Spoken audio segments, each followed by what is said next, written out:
പ്രിയമുള്ളവരെ, നമ്മളും ഖബർ കാണുന്നവരാണ്, നമ്മളും പള്ളിപ്പറമ്പിൽ പോകുന്നവരാണ്, നമ്മളും ഖബർ കുടിച്ചിട്ടുള്ളവരാണ്, നമ്മളും പടച്ചവനെ എത്രയോ ജനങ്ങള് ഈ ദുനിയാവിന്റെ തൊലിക്ക് മുകളിൽ മോഹങ്ങളും സ്വപ്നങ്ങളും പ്രതീക്ഷകളുമായി ജീവിച്ചിരുന്ന എത്രയോ പേരുടെ ജനാസ കൊണ്ടുപോയി പള്ളിപ്പറമ്പിൽ 6 അടി മണ്ണിനകത്ത് ഇറക്കി വെച്ചവരാ.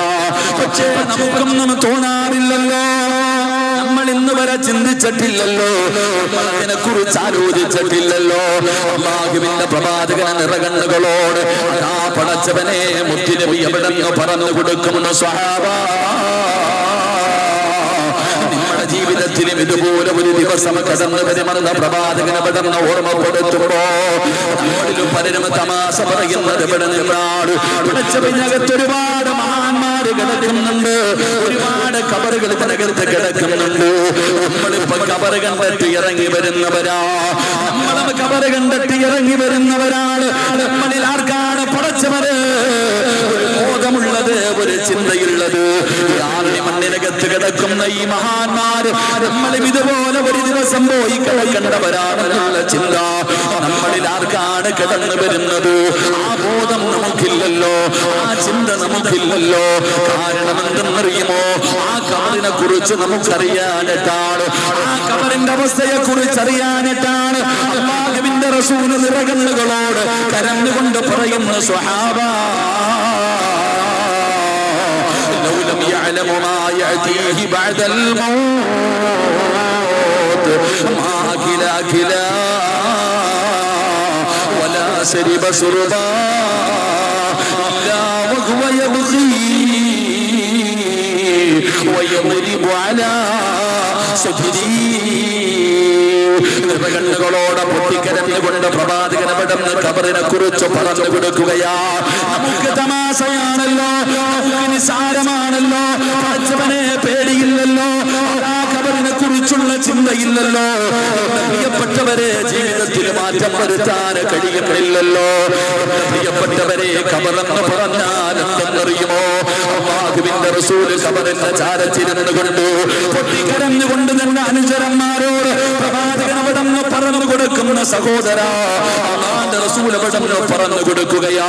ഖബറെന്ന് പറഞ്ഞാൽ നിസാരമല്ല, ഖബറെന്ന് പറഞ്ഞാൽ നിസാരമല്ല. മോനെ പേടിക്കണം, മോന് ഖബറിനെ കുറിച്ച് പറയുന്നത് കേട്ടാൽ ഖബർ കണ്ടു കഴിഞ്ഞാ നീ ഭയപ്പെടണം, നീ കരയണം.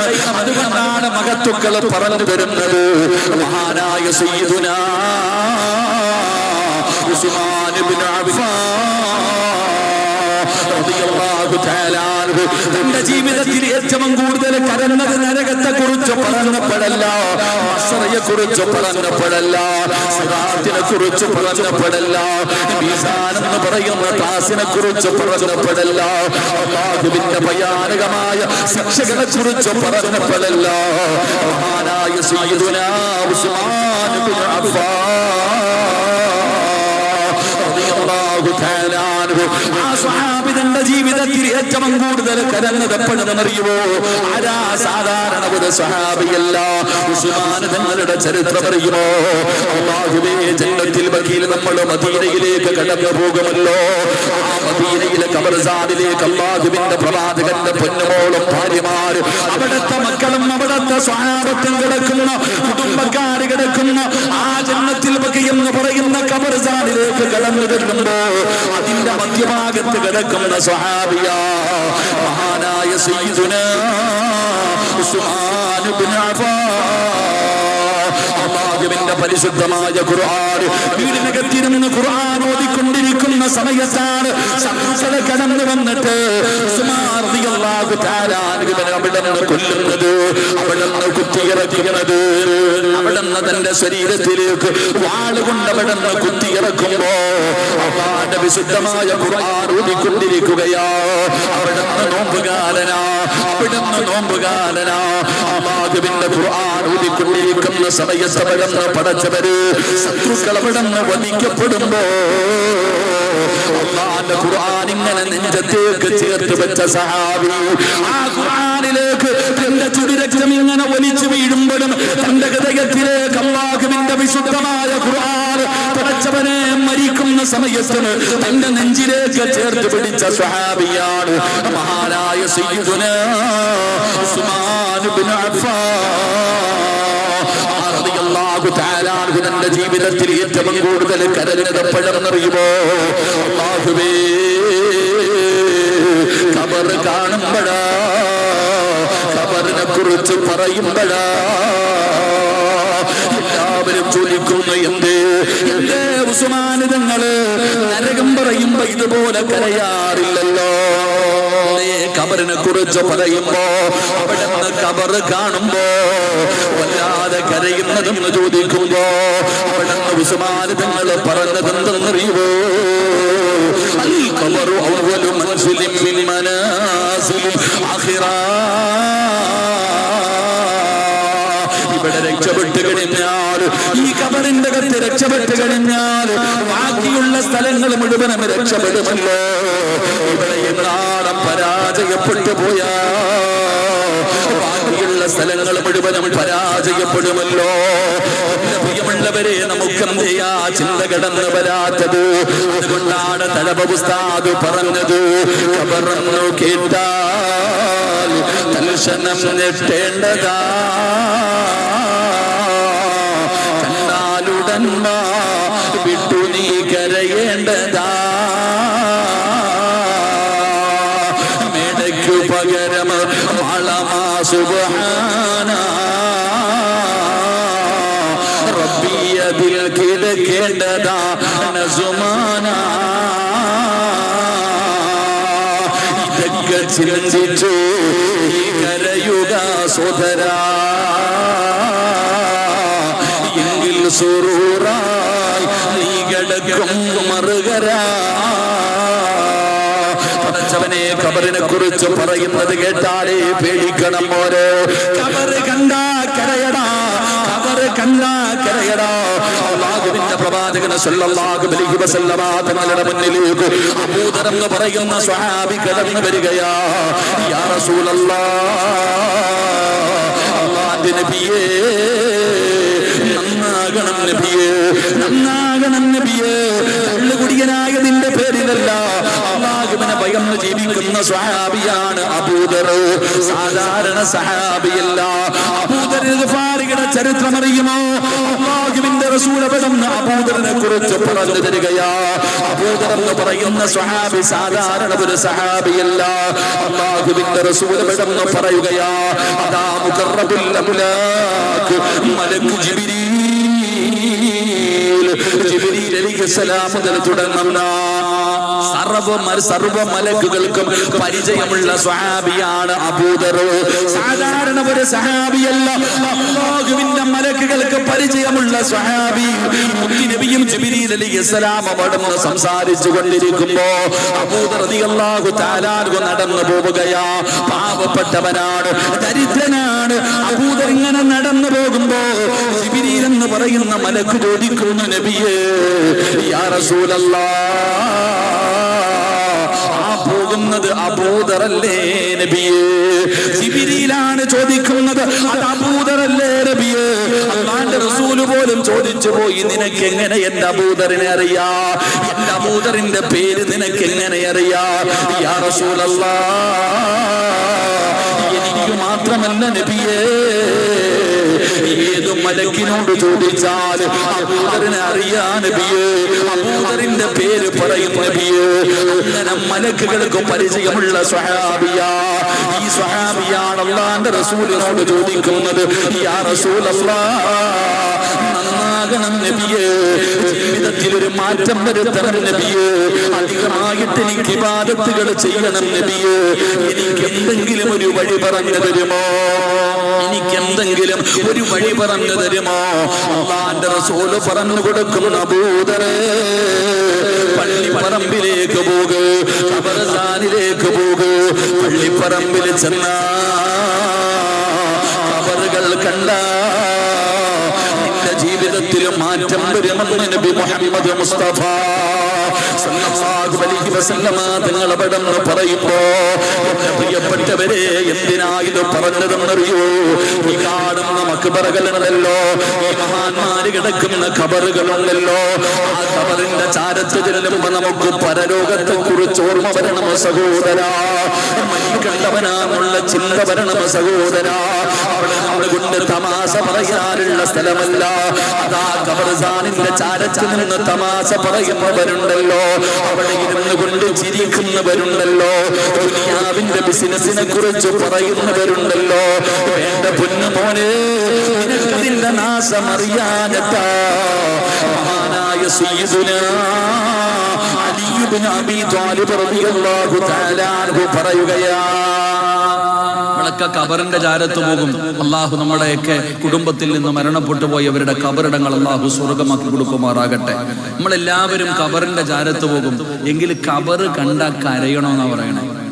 ഖബറ് കണ്ടാ കരയണം. ഖബറിനെ കുറിച്ച് പറഞ്ഞാൽ തന്നെ പേടിക്കണമെന്നാണ്. നമ്മൾ ഖബറിന്റെ അടുക്ക പോയിരുന്നിട്ട് ആ ബിസിനസ് കാര്യം ചർച്ച ചെയ്യണേ. ആ ഖബറിന്റെ ചാരത്ത് പോയി നിന്നിട്ടാണ് തമാശ പറഞ്ഞ് ചിരിക്കുന്നത്. എന്റെ പ്രിയപ്പെട്ട സഹോദരങ്ങൾ, അലി ഇബ്നു അബീ ത്വാലിബ് റളിയല്ലാഹു തആല അൻഹു പറയുന്നു, 6 സ്ഥലങ്ങളിൽ സംസാരിച്ചാൽ അവന്റെ 40 വർഷത്തെ ഇബാദത്ത് നഷ്ടപ്പെട്ടു പോകുന്ന, അതിൽ എണ്ണിപ്പറഞ്ഞ ഒരു സ്ഥലം ഖബറിന്റെ ചാരത്താണ്. ഖബറിന്റെ ചാരത്ത് നിന്ന് പല്ലു വെളിയിൽ കാണുന്ന രീതിയിൽ ചിരിക്കാൻ പാടില്ല എന്നാണ്. ഖബറിന്റെ ചാരത്ത് നിന്ന് ചിരിക്കരുത്. നാളെ ചിരിക്കുന്നവൻ പട്ടിയുടെ കോലത്തിൽ ഖബറിൽ നിന്ന് എഴുന്നേറ്റ് വരുമെന്ന് ഹദീസിൽ കാണാം. അള്ളാഹു നമ്മളെ കാത്തുരക്ഷിക്കുമാറാകട്ടെ. റസൂലുള്ളാഹി സ്വല്ലല്ലാഹു അലൈഹി വസല്ലമ തങ്ങള് കരഞ്ഞുകൊണ്ട് തന്റെ സ്വഹാബത്തിനോട് പറഞ്ഞു കൊടുത്തു, സ്വഹാബ, ഏതെങ്കിലും ഒരു മനുഷ്യന് ഖബറിനെ കുറിച്ച് അറിഞ്ഞിരുന്നെങ്കിൽ, ഖബറിന്റെ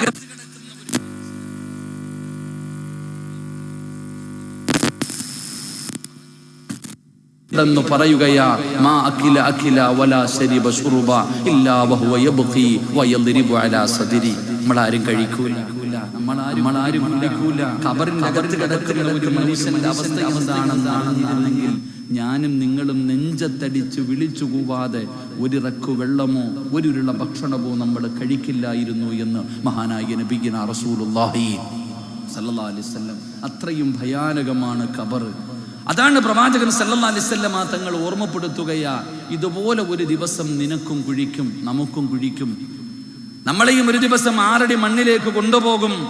നമുക്ക് വേണ്ടിയും നമ്മുടെ കുടുംബക്കാര് ഖബർ കുഴിക്കും. ഇങ്ങനെ ഒരു ദിനം വരാനുണ്ട്. ഈ സിറാജിനും വരാനുണ്ട്, ഈ ഇരിക്കണ ഉസ്താദന്മാർക്കും വരാറുണ്ട്. ഈ ഇരിക്കണ ഓരോ മനുഷ്യനു വേണ്ടിയും ഒരു ദിവസം ഖബർ കുഴിക്കും. എന്തേ ചിന്തിക്കാത്തത്? ആ ഖബറിലേക്ക് പോകേണ്ടവനാണെന്നുള്ള ഓർമ്മ നിനക്ക് എന്തേ ഇല്ലാത്തത്? ഈ ദുനിയാവിൽ ജീവിക്കാൻ എന്തെല്ലാം ചെയ്തു വെക്കുന്നു, കഷ്ടപ്പെടുന്നു, വീട് പണിയുന്നു, പൈസ ഉണ്ടാക്കുന്നു, എന്തെല്ലാം നമ്മൾ ചെയ്യുന്നു ഈ ദുനിയാവിൽ ജീവിക്കാൻ. എങ്കിൽ ഖബർ മുതലുള്ള ജീവിതത്തിന് വേണ്ടി നമ്മൾ ഒന്നും തയ്യാറാക്കുന്നില്ല, ഒന്നും കരുതി വെക്കുന്നില്ല. മരിക്കേണ്ടവരാണെന്ന് പണ്ടൊക്കെ ഉസ്താദന്മാരും മരണത്തെക്കുറിച്ച് പറയുമ്പോൾ പറയുന്നവനും കരയും, കേൾക്കുന്നവനും കരയും. എൻ്റെ പ്രിയപ്പെട്ട സഹോദരങ്ങളെ, ഇപ്പോൾ ഒന്നുമില്ല, ആർക്കും കരച്ചിലുമില്ല, ഒന്നുമില്ല.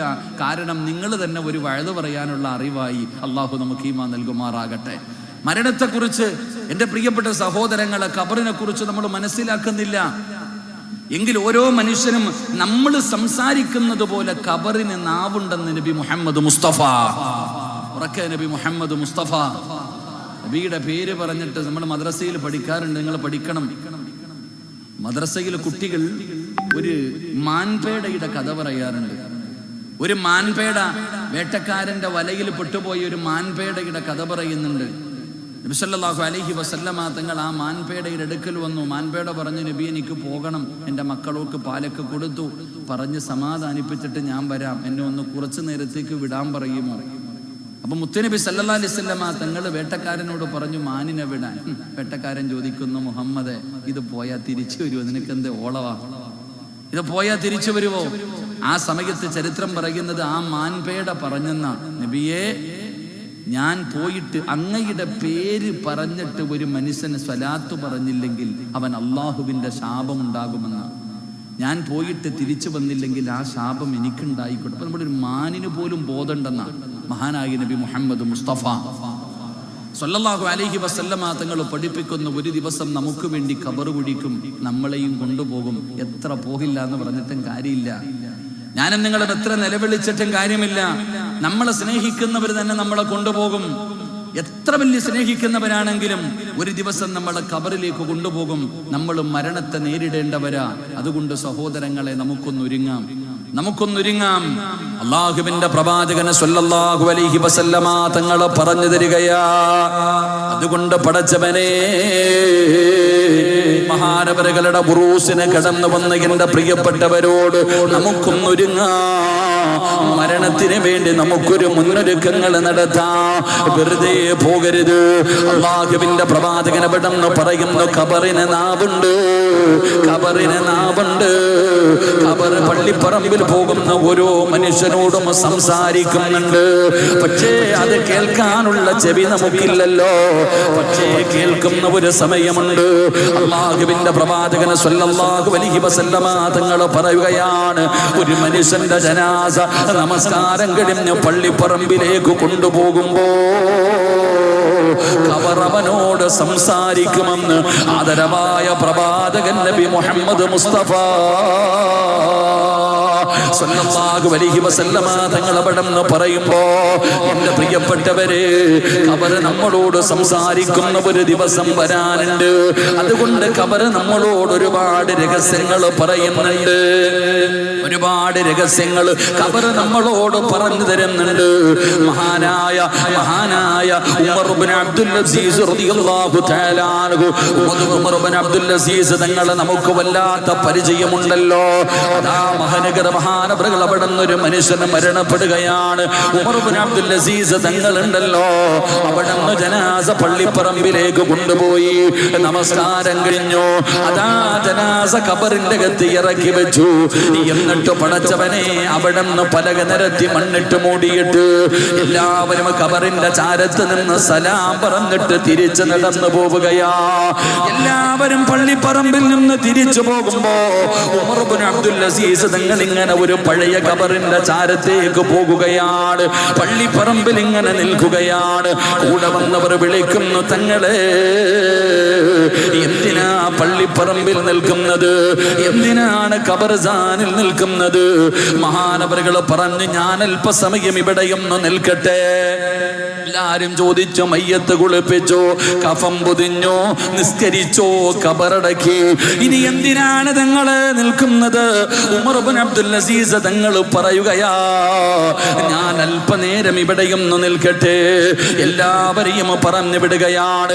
ഉമർ ഇബ്നു അബ്ദുൽ അസീസ് തങ്ങൾ ആ പള്ളിപ്പറമ്പിലെ ഏറ്റവും പഴക്കം ചെന്ന ഒരു ഖബറിന്റെ ചാരത്ത് ചെന്നോ. അല്ലാഹുവേ, ഏറ്റവും പഴകിയ ഒരു ഖബറിന്റെ ചാരത്ത് പോയിട്ട് ഉമർ ഇബ്നു അബ്ദുൽ അസീസ് തങ്ങൾ ഇങ്ങനെ ഖബറിന്റെ ചാരത്തിരുന്ന് കരയുകയാ. ഉമർ ഇബ്നു അബ്ദുൽ അസീസ് തങ്ങൾ മിണ്ടാതെ ഇരിക്കുകയാണ്. ആ സമയത്ത് ഖബർ അവിടെന്ന് ചോദിക്കുകയാ, എന്തേ മിണ്ടാതിരിക്കുന്നത്? എന്തേ ഒരുപാട് സമയമായല്ലോ എന്റെ ചാരത്ത് വന്നിട്ട് എന്തേ മിണ്ടാതിരിക്കുന്നത്? എന്റെ വയറിന്റെ അകത്ത് കിടക്കുന്ന മനുഷ്യനെ കുറിച്ച് അറിയണ്ടേ? ഉമർ ഇബ്നു അബ്ദുൽ അസീസ് തങ്ങളോട് ഖബർ ചോദിക്കുകയാ, എന്റെ ഉള്ളിൽ കിടക്കുന്ന മനുഷ്യനെ കുറിച്ച് അറിയണ്ടേ? മഹാനവറുകൾ അവിടെന്ന് ചോദിക്കുകയാണ്, എന്താണ്? അതാ നിന്റെ അവസ്ഥ എന്താണ്? നിന്നെ എങ്ങനെയാണ് പെരുമാറുന്നത്? ആ സമയത്ത് ഉമർ ഇബ്നു അബ്ദുൽ അസീസ് തങ്ങളോട് ഖബർ പറഞ്ഞു കൊടുക്കുകയാ, ഒരു മനുഷ്യനെ എന്റെ വയറിന്റെ അകത്തേക്ക് ഇറക്കി വെച്ചാ അല്ലാഹുവേ, ഞാനവനെ ഞെരുക്കുകയാ.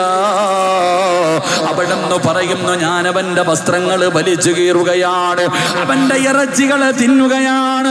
പടച്ചവരെ, ഖബറിങ്ങനെ പറഞ്ഞു കൊടുക്കുകയാ. ഒരു മയ്യത്തിന്റെ അവസ്ഥയെ കുറിച്ച് ഖബർ അവിടെന്ന് പറഞ്ഞു കൊടുക്കുമ്പോ ഉമർ ഇബ്നു അബ്ദുൽ അസീസ് തങ്ങള് കരഞ്ഞങ്ങ് തളർന്നു വീഴുകയാ. ഉമർ ഇബ്നു അബ്ദുൽ അസീസ് തങ്ങള് പള്ളിപ്പറമ്പിലെ ഖബറിന്റെ ചാരത്തങ്ങ് തളർന്നു വീഴുകയാണ്. അവിടത്തെ കണ്ടടങ്ങളിൽ നിന്ന് കണ്ണുനീരിങ്ങനെ ഒഴുകുകയാ.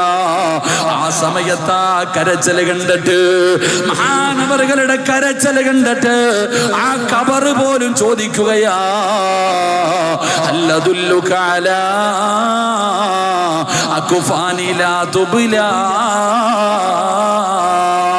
അവിടെ ഉമർ ഇബ്നു അബ്ദുൽ അസീസ് തങ്ങളോട് പറഞ്ഞു കൊടുക്കുകയാ, രക്ഷപ്പെടണോ, എന്റെ ഖബറിന്റെ അകത്ത് രക്ഷപ്പെടണോ, ആ രക്ഷപ്പെടാനുള്ള വഴികൾ വരെ പറഞ്ഞു കൊടുത്തെന്ന് ചരിത്രം പറയുമ്പോ എപ്പോഴാണ് അസ്റായിൽ വരുന്നതെന്നറിയില്ല.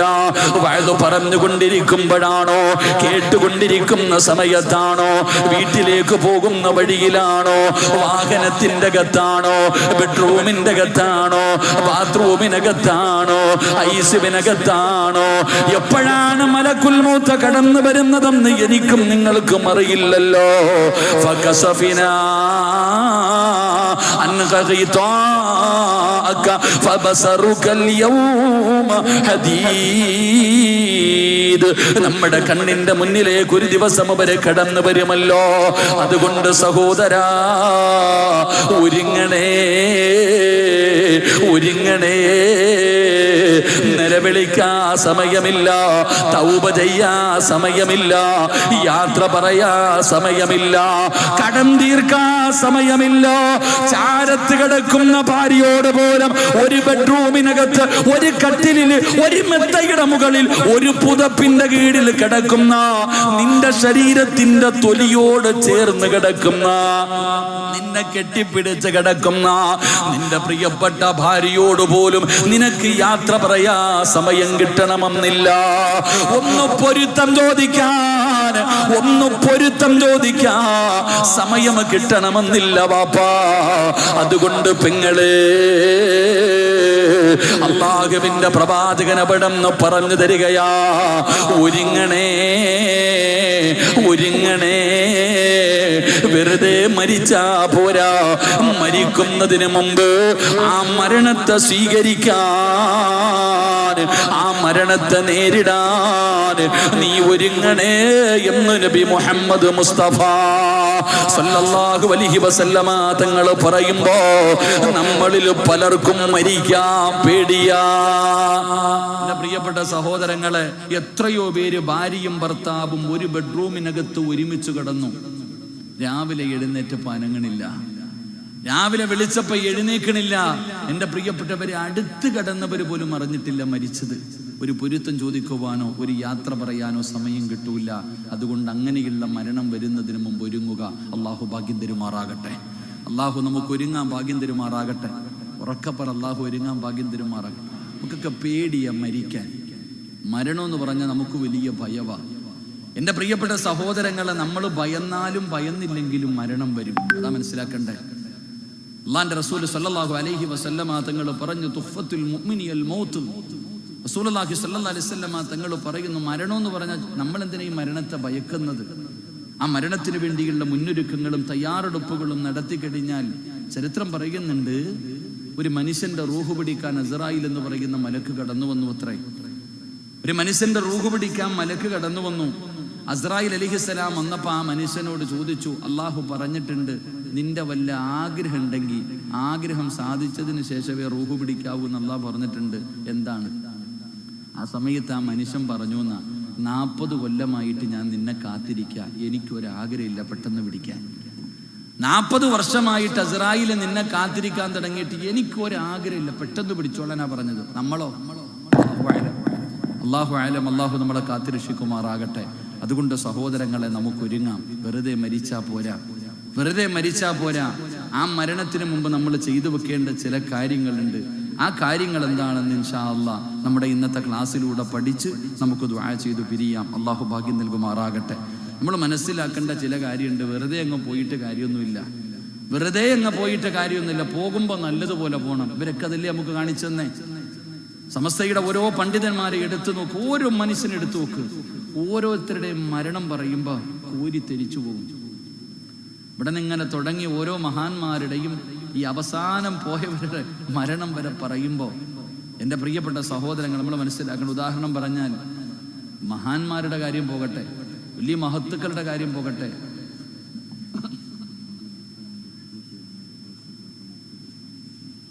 ഇന്നിപ്പോ ഞാൻ വന്നപ്പോൾ തന്നെ നബി ഉസ്താദില്ല ചോദിച്ചപ്പോൾ പറഞ്ഞു, ഒരു മരണത്തിന് വേണ്ടി ഇവരുടെ താങ്ങും തണലുമായി സ്ഥാപനത്തിനൊക്കെ നടന്നിരുന്ന പേരെന്തായിരുന്നു, എവറസ്റ്റ്.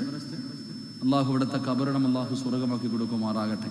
എൻ്റെ പ്രിയപ്പെട്ട സഹോദരങ്ങളെ, ഒരു മഹത്തുക്കളുടെ മരണം പറയുമ്പോൾ എനിക്കിപ്പോൾ ഞാൻ ഈ അടുത്ത് സലീം ഫൈസി ഇർഫാനി ഉസ്താദ്, നമുക്കറിയാം മട്ടന്നൂരുകാരനാണ്. അദ്ദേഹത്തിൻ്റെ ആ ഒരു എത്ര ഞാൻ അത്ഭുതപ്പെട്ടു പോയിട്ടുണ്ട്. ഡേറ്റിന് വേണ്ടിയൊക്കെ എപ്പോഴും വിളിക്കും, സ്ഥാപനം എന്ന് പറഞ്ഞ് ജീവിക്കണ മനുഷ്യനാണ്. എൻ്റെ പ്രിയപ്പെട്ട സഹോദരങ്ങളെ, എപ്പോഴും ഇങ്ങനെ ഉദാഹരണം, എപ്പോഴും അദ്ദേഹത്തിൻ്റെ മരണം അദ്ദേഹം മുൻകൂട്ടി മനസ്സിലാക്കി എന്നുള്ളതാണ്. 3 വസീയത്തുകൾ എഴുതി വെച്ചിരുന്നു. രോഗം പിടിച്ച് കിടക്കുമ്പോൾ 3 വസീയത്തുകൾ എഴുതി വെച്ചു. ഏറ്റവും ഉദാഹരണം, എൻ്റെ കൂടെ വരുന്ന സുൽഫി എന്ന് പറയുന്നൊരു ചെറുപ്പക്കാരൻ, ഓൻ്റെ അടുത്ത് എപ്പോഴോ എന്തിനോ ഇത്തിരി പൈസ കൊടുക്കാന്ന് പറഞ്ഞു. എന്തോ ഒരു കാര്യത്തിന് എന്തോ എപ്പോഴിങ്ങനെ വരുമ്പോൾ സന്തോഷത്തിന് എപ്പോൾ പൈസ കൊടുത്താലും മേടിക്കില്ല. ഒരിക്കൽ അവനോട് ഇങ്ങനെ പറഞ്ഞു, എൻ്റെ പ്രിയപ്പെട്ട ഇപ്പം സുഖമില്ലാതെ ആ മരിക്കുന്നതിന് കുറച്ച് ദിവസം മുമ്പ്, വെന്റിലേറ്ററിലേക്ക് പോകുന്നതിന് മുമ്പ് അവനെ വിളിച്ചിട്ട് ആ പൈസ മനസ്സിലാക്കേണ്ടത് അവിടെയാണ്. ഇത്രയും നമ്മൾ ഓരോ മഹത്തുക്കളുടെ, സാധാരണ ഉസ്താദന്മാരുടെ മരണം പോലും ഇത്രയാണെങ്കിൽ എൻ്റെ പ്രിയപ്പെട്ടവരെ നമ്മൾ ചിന്തിച്ചു നോക്ക്. അള്ളാഹു നമുക്ക് ഈമാൻ നൽകി അനുഗ്രഹിക്കുമാറാകട്ടെ. അത്തിപ്പറ്റ ഉസ്താദിനെയൊക്കെ കുറിച്ച് പറയുന്നും, അത്തിപ്പറ്റ ഉസ്താദിൻ്റെ മകനെ കണ്ടിട്ട് ഞാൻ ഇങ്ങോട്ട് വരണേ. അവിടുത്തെ ഉറൂസ് തുടങ്ങുകയാണ്. ഓരോ ഉസ്താദന്മാരുടെയും മരണങ്ങൾ നമ്മൾ കൊതിക്കുകയാണ്. മയ്യത്ത് നിസ്കരിക്കാൻ വരുന്ന ജനങ്ങളെ കണ്ടിട്ട് അത്ഭുതപ്പെടുകയാണ്. പറയുന്നു, നിർത്ത്, നിസ്കാരം നിർത്ത്, മയ്യത്തടക്കട്ടെ. മയ്യത്ത് നമസ്കാരം നിർത്ത്, അടക്കാൻ വേണ്ടി പറ്റണില്ല. അങ്ങനെ പറയുന്നൊരവസ്ഥ. എൻ്റെ പ്രിയപ്പെട്ട സഹോദരങ്ങൾ, അതുകൊണ്ട് നമുക്കും മരണത്തിന് വേണ്ടി ഒരുങ്ങണം. അള്ളാഹു ഒരുങ്ങാൻ ഭാഗ്യം നൽകി അനുഗ്രഹിക്കുമാറാകട്ടെ. അതുകൊണ്ട് എൻ്റെ പ്രിയപ്പെട്ടവർ, ഒരു 5 നന്മകൾ, ഒരു 6 നന്മകൾ ഞാൻ പറഞ്ഞു തരാം. ഈ 6 കാര്യങ്ങൾ ചെയ്തു വെച്ചിട്ട് വേണം മരിക്കാൻ. വെറുതെ പോയിട്ട് കാര്യമില്ല. ഊട്ടി പോണ പോലെ പോയിട്ട് കാര്യമില്ല. നമ്മൾ കറങ്ങാൻ പോകുന്നവരെ പോലെയല്ല, പോകുമ്പോൾ നല്ല രീതിയിൽ പോകണം. അള്ളാഹു നല്ല മരണം നൽകി അനുഗ്രഹിക്കുമാറാകട്ടെ. റക്കപ്പർ അള്ളാഹു നല്ല മരണം നൽകുമാറാകട്ടെ. മരണമെന്ന് പറഞ്ഞ സ്റ്റാൻഡേർഡ് അനുസരിച്ച് മരണത്തിന് സ്റ്റാൻഡേർഡ് ഉണ്ടെന്നാണ്. ചുമ്മാതല്ല. ചിലരും മരിക്കുമ്പോൾ നമ്മൾ അടുത്തിരുന്ന് ഷഹാദത്ത് കലിമ പറഞ്ഞു കൊടുക്കും, അത് കേട്ടിട്ട് മരിക്കും. മറ്റു ചിലരുണ്ട്, എൻ്റെ പ്രിയപ്പെട്ട സഹോദരങ്ങളെ, അവർക്ക് ആരും പറഞ്ഞു കൊടുക്കണ്ട, അവർ തന്നെ പറഞ്ഞിട്ട് മരിക്കും. പിന്നെ വേറെ കുറേ ആൾക്കാരുണ്ട്, എൻ്റെ പ്രിയപ്പെട്ടവരെ, റൂഹ് പിടിക്കാൻ വരുന്ന മലക്ക് തന്നെ അവർക്ക് ഷഹാദത്ത് കലിമ പറഞ്ഞു കൊടുക്കും. പിന്നെ ഇത്തിരി കൂടെ കൂടിക്കഴിഞ്ഞാൽ റൂഹ് പിടിക്കുന്ന മലക്കിൻ്റെ നെറ്റിത്തടത്തിൽ ഷഹാദത്ത് കലിമ എഴുതി വെച്ചിട്ടുണ്ട്. അത് വായിച്ചിട്ട് പോകുന്നവരുമുണ്ട്. അള്ളാഹു ഭാഗ്യം തരുമാറാകട്ടെ. ഓരോ മനുഷ്യൻ്റെ സ്റ്റാൻഡേർഡുകൾക്ക് അനുസരിച്ചിട്ടുള്ള മരണങ്ങളാണ്. അള്ളാഹു നമുക്ക് നല്ല മരണം തരുമാറാകട്ടെ. എൻ്റെ പ്രിയമുള്ള സഹോദരങ്ങളോട്, സഹോദരിമാരോട്, അതുകൊണ്ട് പടച്ചവനെ, നമ്മളെല്ലാവരും ഈ ദുനിയാവിലെ ജീവിതം അവസാനിപ്പിച്ചുകൊണ്ട് മരണത്തിന്റെ മുന്നിൽ കീഴടങ്ങേണ്ടവരാണ്. ആ അസ്റായിൽ എന്ന് പറയുന്ന മലക്കുമൊന്ന് വിളിക്കുമ്പോ പോകണമല്ലോ. എപ്പോഴെവിടെ വെച്ചാണ്, എങ്ങനെയാണെന്ന് നമുക്കറിയില്ലല്ലോ. വമാ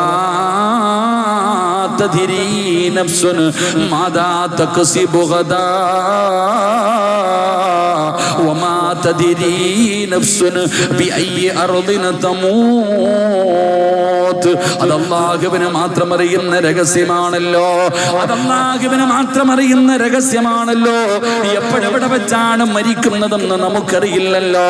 ഉമ്മയുടെ ഗർഭാശയത്തിൽ കടന്ന മാസങ്ങളെ മാത്രം പ്രായമുള്ളപ്പോ അല്ലാഹു എഴുതി വെക്കുന്നു, സിറാജേ,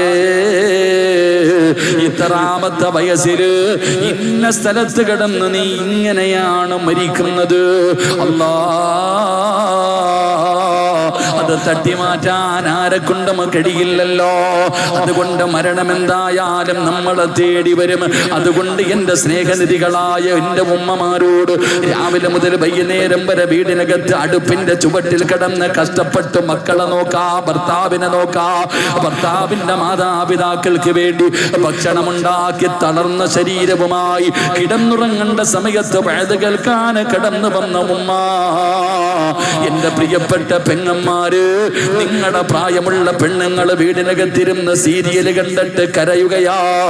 ആ സമയത്ത് ഈ ദുനിയാവിലെ സ്വർഗത്തിൽ ഒരുമിച്ച് കൂടിയ പെങ്ങള്, എൻ്റെ പ്രിയപ്പെട്ട സഹോദരങ്ങളോട്, വരുന്ന വഴിയിൽ കഥാ കോഴിക്കോട് ബീച്ചിന്റെ പരിസരത്ത് ആണുങ്ങളും പെണ്ണുങ്ങളും, പടച്ചവരെ, ഔറത്ത് മറച്ചവരുണ്ട്, മറയ്ക്കാത്തവരുണ്ട്. ജനങ്ങൾ മുഴുവനും അവിടെ ആസ്വദിച്ചു കൊണ്ടിരിക്കുമ്പോ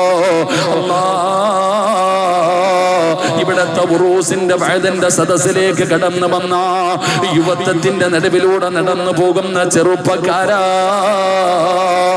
അതാ ഗുളിക കടിച്ചിട്ട് കിടന്നുറങ്ങേണ്ടവരുണ്ടല്ലോ.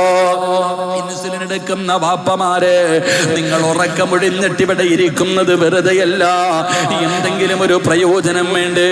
അങ്ങ് മംഗലാപുരത്ത് നിന്ന് വരെ പടച്ചവനെ ഇവിടത്തെ ഉറൂസിൽ പങ്കെടുക്കാൻ കടന്നു വന്ന സഹോദരങ്ങള്, അല്ലാഹുവിന്റെ വിശുദ്ധമായ ഖുർആൻ പറയുകയാ, വെറുതെ മരിച്ചാ പോരാ, വെറുതെ മരിച്ചാ പോരാ, എങ്ങനെ മരിക്കണമെന്നറിയോ?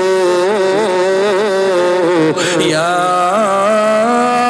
അയ്യുഹല്ലദീന ആമനു തഖുല്ലാഹ ഹഖ തുഖാതിഹി വലാ തമൂതുന്ന ഇല്ലാ വഅൻതും മുസ്ലിമൂൻ. അല്ലാഹുവിന്റെ വിശുദ്ധമായ ഖുർആൻ അവിടുന്ന് പറഞ്ഞു തരികയാ, എങ്ങനെയാണ് മരിക്കേണ്ടതെന്നറിയോ? എങ്ങനെയാണ് മരിക്കേണ്ടതെന്നറിയോ? വലാ തമൂതുന്ന ഇല്ലാ വഅൻതും മുസ്ലിമൂൻ. മുസ്ലിമായിട്ടല്ലാതെ മരിക്കല്ലേ, മുസ്ലിമായിട്ടല്ലാതെ മരിക്കല്ലേ, ഈമാനില്ലാതെ മരിക്കല്ലേ. എങ്ങനെ മരിക്കണമെന്നറിയോ? തൊണ്ടക്കുഴിയിൽ അല്ലാഹുവേ 70 മുതൽ 70,000 മലക്കുകളടങ്ങുന്ന സൈന്യമുണ്ടല്ലോ. അല്ലാഹുവിന്റെ സൈന്യം നിന്റെ റൂഹ് പിടിക്കാൻ കടന്നു വരികയാ. കാലിന്റെ തള്ളവിരൽ മുതൽ റൂഹ് പിടിക്കാൻ തുടങ്ങി, മുട്ടുവരെ, അരവരെ, നെഞ്ചുവരെ, കഴുത്തുവരെ, അവസാനം സർവ മലക്കുകൾ കൈകാലുകൾ പിടിച്ചു വെക്കുന്ന സമയത്ത് തൊണ്ടക്കുഴിയിൽ നിന്ന് മലക്കുൽ മൗത്ത് അസ്റായീൽ എന്ന് പറയുന്ന റൂഹ്, ആ മലക്ക് നമ്മുടെ റൂഹ് വലിച്ചെടുക്കുന്ന സമയത്ത് അല്ലാഹു തന്ന നാവ് കൊണ്ട് നീ പറയണം, ലാ ഇലാഹ ഇല്ലല്ലാഹ് മുഹമ്മദുർ റസൂലുള്ളാഹ്. ഷഹാദത്ത് കലിമ പറയാതെ, ഷഹാദത്ത് കലിമ പറയാതെ നീ മരിക്കല്ലേ, നീ മുസ്ലിമായിട്ടേ മരിക്കാവൂ എന്ന് അല്ലാഹുവിന്റെ വിശുദ്ധ ഖുർആൻ. അല്ലാഹു നമുക്ക് ഈമാൻ നൽകുമാറാകട്ടെ. പരിശുദ്ധമായ ഖുർആൻ പറയുന്നു, മരിക്കുമ്പോൾ മുസ്ലിമായിട്ട് മരിക്കണം, ഈമാനോടുകൂടി മരിക്കണം. അല്ലാഹു ഭാഗ്യം തരുമാറാകട്ടെ. അവിടെ നിന്ന് മരിക്കുന്ന സമയം ഷഹാദത്ത് കലിമ പറഞ്ഞിട്ട് വേണം മരിക്കാൻ. അപ്പൊ നിങ്ങൾ ചോദിക്കും, ഇത്രയേ ഉള്ളോ? എടാ, സ്വർഗത്ത് റസൂലുള്ളാഹി സ്വല്ലല്ലാഹി അലൈഹി വസല്ലം തങ്ങൾ പറഞ്ഞു, ഒരാൾ മരിക്കുന്ന സമയം അവന്റെ അവസാനത്തെ വാക്ക് ലാ ഇലാഹ ഇല്ലല്ലാഹയാണെങ്കിൽ അവൻ രക്ഷപ്പെട്ടു, അവൻ സ്വർഗത്തിലാ. അല്ലാഹു ഭാഗ്യം തരുമാറാകട്ടെ. ഉറക്കപ്പറ അല്ലാഹു ഭാഗ്യം തരുമാറാകട്ടെ. ഉറക്കപ്പറ അല്ലാഹു ഭാഗ്യം തരുമാറാകട്ടെ. അല്ല, ഈ ആമീൻ പറയുന്ന ശബ്ദത്തിൽ ഷഹാദത്ത് കലിമ ഉറക്ക പറഞ്ഞു മരിക്കാൻ ഭാഗ്യം കൊടുക്കണേ അല്ലാ. ഒരാമീൻ പറഞ്ഞേ.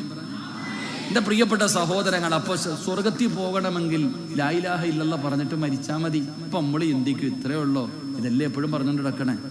നമ്മൾ വിചാരിക്കണത് ഇത് വളരെ സിമ്പിളാണെന്നാ. ഈ ഷഹാദത്ത് കലിമ ഏത് ഉറക്കത്തിൽ ചോദിച്ചാലും പറയും, ഏത് ഉറക്കത്തിൽ വിളിച്ചു ചോദിച്ചാലും നമ്മളിത് പറയും. എൻ്റെ പ്രിയപ്പെട്ട സഹോദരങ്ങളെ, നമ്മൾ വിചാരിക്കണത് ഇത് എളുപ്പമാണെന്ന. എളുപ്പമല്ല.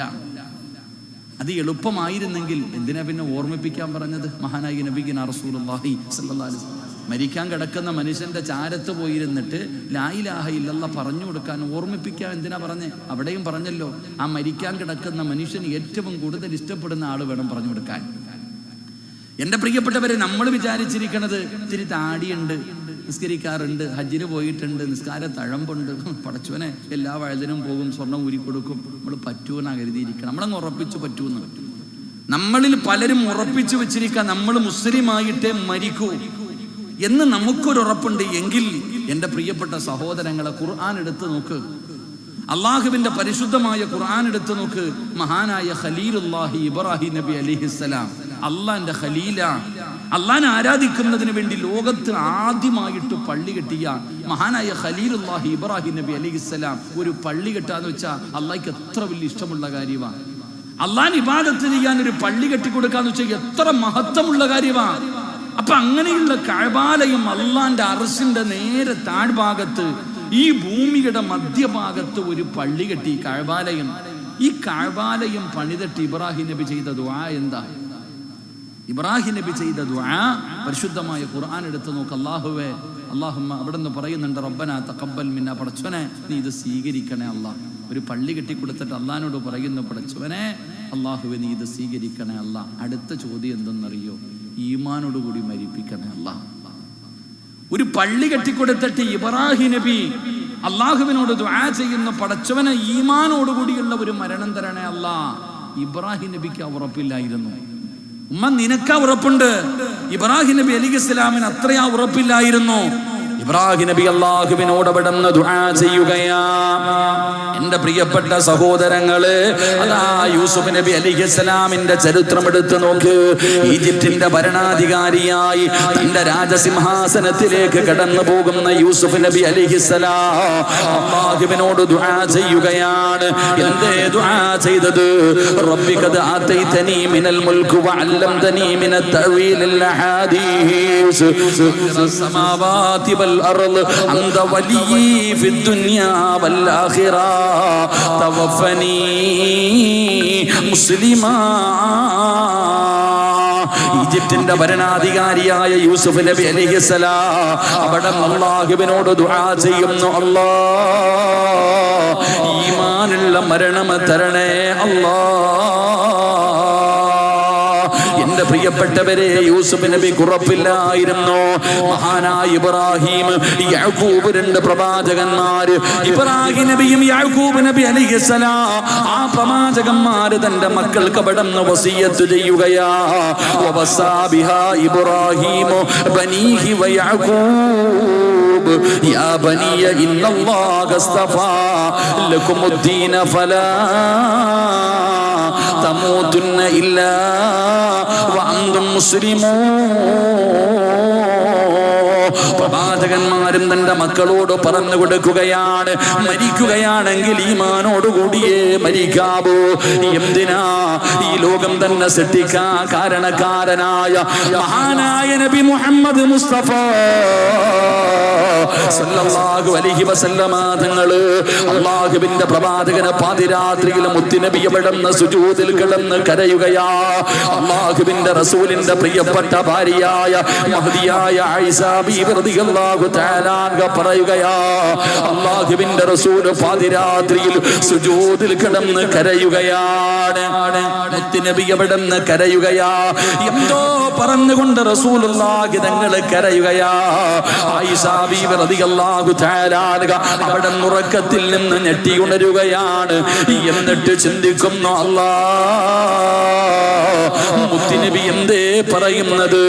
റസൂലുള്ളാഹി തങ്ങള് കരയുന്നല്ലോ, അള്ളാന്റെ റസൂല് കരയുന്നല്ലോ. അവിടുന്ന് പടച്ചവനെ എന്താണ് പറയുന്നതെന്ന് അടുത്ത് ചെന്ന് നോക്കുമ്പോ എന്തേ പറയുന്നതെന്നറിയുമോ?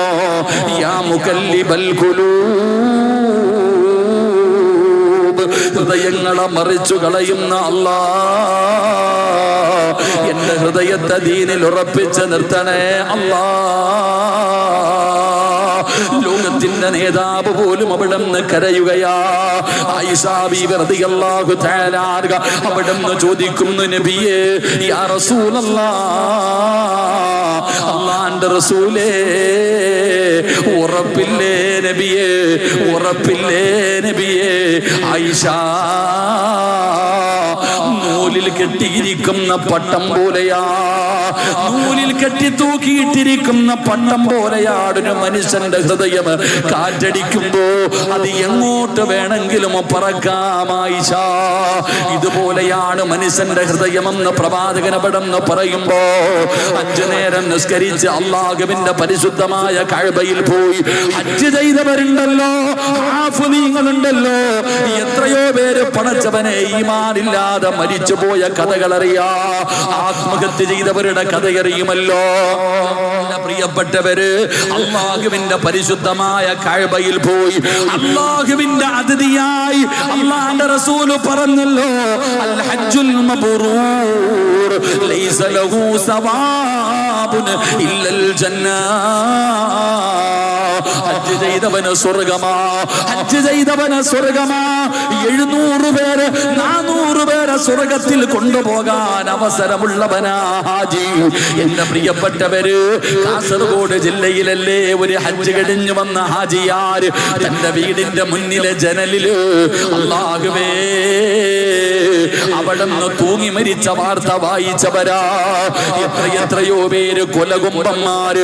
പടച്ചവരെ പോയില്ലേ എന്തേ സഹോദരാ, എന്തേ സഹോദരാ.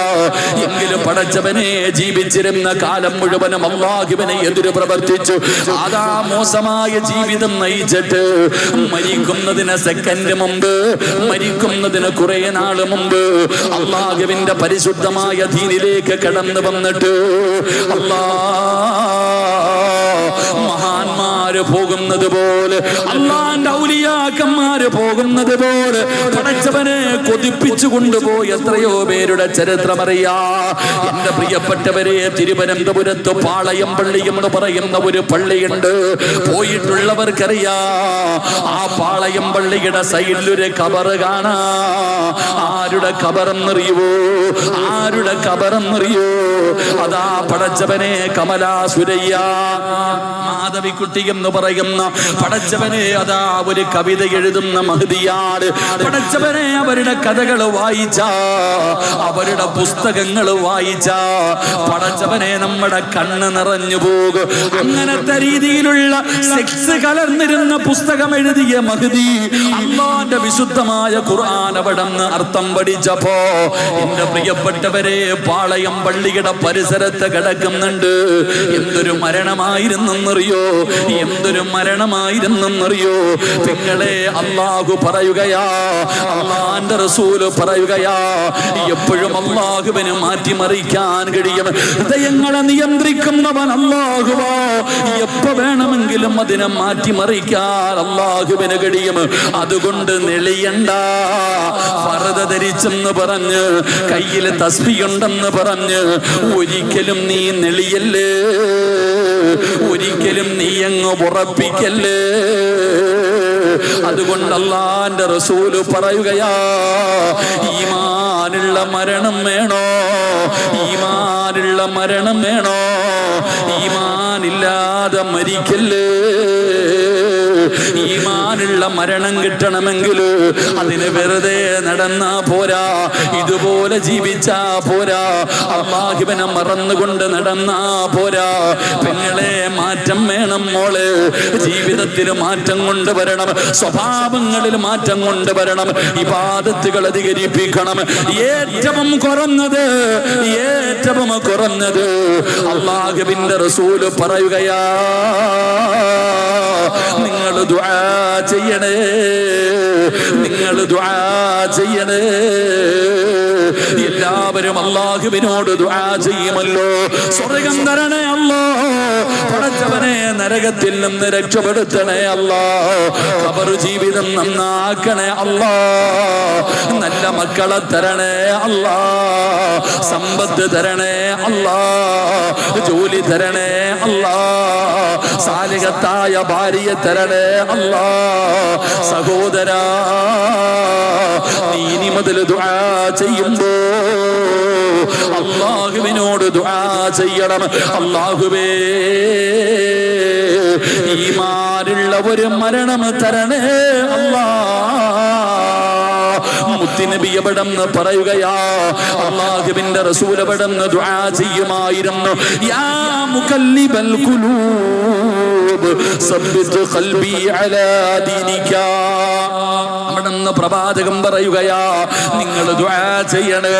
പൈസ കൊടുക്കണമെന്ന് ഞാൻ പറയുന്നില്ല, പള്ളി കെട്ടിക്കൊടുക്കണമെന്ന് പറയുന്നില്ല, പാതിരാത്രി എഴുന്നേറ്റ് തഹജ്ജുദ് നിസ്കരിക്കണമെന്ന് പറയുന്നില്ല, ഹജ്ജിന് പോകണമെന്ന് ഞാൻ പറയുന്നില്ല. പറയുന്നില്ല. പൈസ ചെലവില്ലാത്ത കാര്യമല്ലേ. എപ്പോഴല്ലാടെ മുന്നിൽ കൈനീട്ടിയാലും അല്ലാഹുവോട് പറയണം, അല്ലാ ഈമാനുള്ള മരണം തരണേ അല്ലാ. പടച്ച റബ്ബേ, ഈമാനുള്ള മരണം കിട്ടാ ജീവിതത്തിലൊന്നും ചെയ്തു വെച്ചിട്ടില്ല തമ്പുരാര്. എന്റെ പ്രിയമുള്ളവര്, അല്ലാഹുവിന്റെ പരിശുദ്ധമായ ഖുർആൻ പഠിക്കുന്ന മക്കളുണ്ട്. മഹാനവറുകളുടെ ഉറൂസാണ്. സംഘാടകർ പടച്ചവനെ ഇത്രയും വലിയ സൗകര്യമൊരുക്കി അതാ അവസാന ദിവസം വരുന്ന ആയിരങ്ങൾക്ക് ഭക്ഷണം കൊടുക്കണം. എന്ത് ചെയ്യണമെന്നറിയാതെ പകച്ചു നിൽക്കുന്ന സമയമാ. ലക്ഷങ്ങളുടെ ബാധ്യത കണ്ണിന്റെ മുന്നിൽ നിൽക്കുകയാണ്. അല്ലാഹുവേ, ഇവരൊക്കെ സാധാരണ ആൾക്കാരല്ലല്ലോ. ഇവരുടെ പേര് പറയാ, ഇവരുടെ മരണം പറയാ നമുക്കൊന്നും അർഹതയില്ലല്ലോ. ഇവരൊക്കെ നടന്നുപോയ വഴിയിലൂടെ നടക്കാൻ പോലും യോഗ്യതയില്ലാത്തവരാ. അതുകൊണ്ട് ആ മഹാന്റെ ഉറൂസിന്റെ സമയത്ത് ഇന്ന് നിങ്ങളുടെ മുന്നിലേക്ക് സംഘാടകർ ബക്കറ്റുമായിട്ട് കടന്നു വരികയാ. അല്ലാഹു ഗഫൂറാ, അല്ലാഹു റഹീമാ, അല്ലാഹു കരുണയുള്ളവനാ. ഒരു നല്ല സദഖ എടുക്ക്, ഒരു നല്ല സദഖ എടുക്ക്. എന്നിട്ട് റബ്ബിനോട് പറയണം, അല്ലാ ഈമാനുള്ള മരണം എനിക്ക് തരണേ അല്ലാ. പടച്ചവനെ, ഈ ലോകത്ത് നിന്ന് യാത്ര പറയുമ്പോ സ്വർഗത്തിന്റെ ചിത്രം കണ്ടിട്ട് എന്റെ ചുറ്റുഭാഗത്ത് നിൽക്കുന്നവർ മുഴുവനും കേൾക്ക, ഉറക്കലായിരാകയില്ലല്ലോ എന്ന് പറഞ്ഞെനിക്ക് മരിക്കണമല്ലാ. അതിനുള്ള ഭാഗ്യം എനിക്ക് തരണേ അല്ലാ.